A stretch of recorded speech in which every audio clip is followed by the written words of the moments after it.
আমার মনে হয় যে আন্দোলনের কারণে এখন আর কেউ জেলে নাই, কারণ সেটা তো মুক্ত হয়েছে।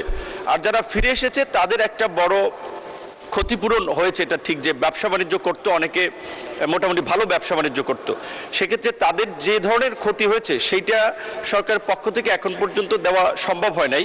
পাশের বসা প্রতিবেশী পাশে থাকা সত্ত্বেও আপনাকে সরাসরি কোয়েশ্চেন করছেন না, থ্রো স্পিকার করতে চাচ্ছেন। গাজীপুর 5 আসনের নির্বাচিত মাননীয় সদস্য জনাব ফজলুল হক মিলন। ধন্যবাদ মাননীয় স্পিকার। আমি প্রবাসী কল্যাণ প্রতিমন্ত্রীর কাছে সমিলনে জানতে চাই, আপনারা সকলে জানেন 24-এর গণ অভ্যুত্থান ফ্যাসিবাদ বিরোধী আন্দোলন, এই আন্দোলনের মিডল লিস্টে যারা অবস্থান করছিল সৌদি আরব সহ, সেইখানে অনেকেই আমাদের আন্দোলনের সাথে সম্পৃক্ত হয়। দেশের প্রতি ভালোবাসা এবং ফ্যাসিবাদ বিরোধী আন্দোলনে অংশগ্রহণ সেখানে থেকে করে। জানা মতে অসংখ্য নেতৃবৃন্দ সেইখানে কর্মী আমাদের গ্রেপ্তার হন, আটক হন। অনেকে দেশে ফিরে এসেছেন এবং আসার জন্য তাদেরকে বাধ্য করা হয়েছে। এখনো অনেকে সেইখানে মানবেতর জীবনযাপন করছেন, পালিয়ে বেড়াচ্ছেন, কেউ কেউ আটক আছেন। আমি মন্ত্রীর কাছে সবিনয়ে জানতে চাই, যারা ফেরত আসছে তাদের কোনো ক্ষতিপূরণ অথবা যারা যেখানে এখনো নাজুক অবস্থায় রয়েছে, আটক রয়েছে, অত্যন্ত খারাপ অবস্থায় রয়েছে, তাদের ব্যাপারে সরকার কার্যকরী কোনো ব্যবস্থা গ্রহণ করবেন কিনা তাদের অবদান অনুযায়ী, কারণ এটা অত্যন্ত নৈতিক একটা দায়িত্ব মনে করি।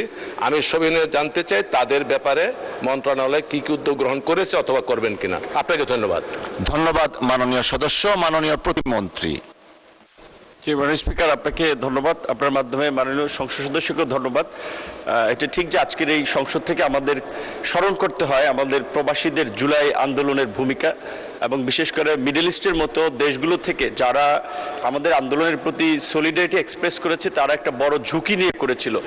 তো অন্তর্বর্তী সরকারের সময় সরকারি প্রচেষ্টায় মোটামুটি তাদের সকলকে ফিরে আনা হয়েছে। তবে কয়েকজন অভিযোগ করেছেন যে এখনো তাদের পরিচিত স্বজন কেউ জেলে আছে। এই ক্ষেত্রে সেটা আমরা সরকারিভাবে যাচাই বাছাই করার চেষ্টা করছি যে প্রকৃত অর্থে সেই আন্দোলনের সমর্থনের কারণে নাকি কোনো ব্যক্তিগত অপরাধের কারণে। আমার মনে হয় যে আন্দোলনের কারণে এখন আর কেউ জেলে নাই, কারণ সেটা তো মুক্ত হয়েছে।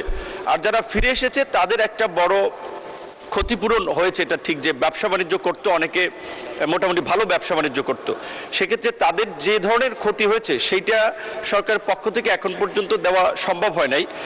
কয়েকজনকে দেওয়া হয়েছে, কয়েকজনের বিষয়ে হাইকোর্টের একটা ডিরেকশন আছে, এবং আমাদের মন্ত্রণালয় থেকে এই বিষয়ে আমরা অর্থ মন্ত্রণালয়ের সাথে আলাপ আলোচনা করে যারা ক্ষতিগ্রস্ত তাদেরকে কিভাবে সহযোগিতা করা যায় সেই বিষয়টি আমরা ইতিবাচকভাবে ভাবছি। ধন্যবাদ মাননীয় স্পিকার।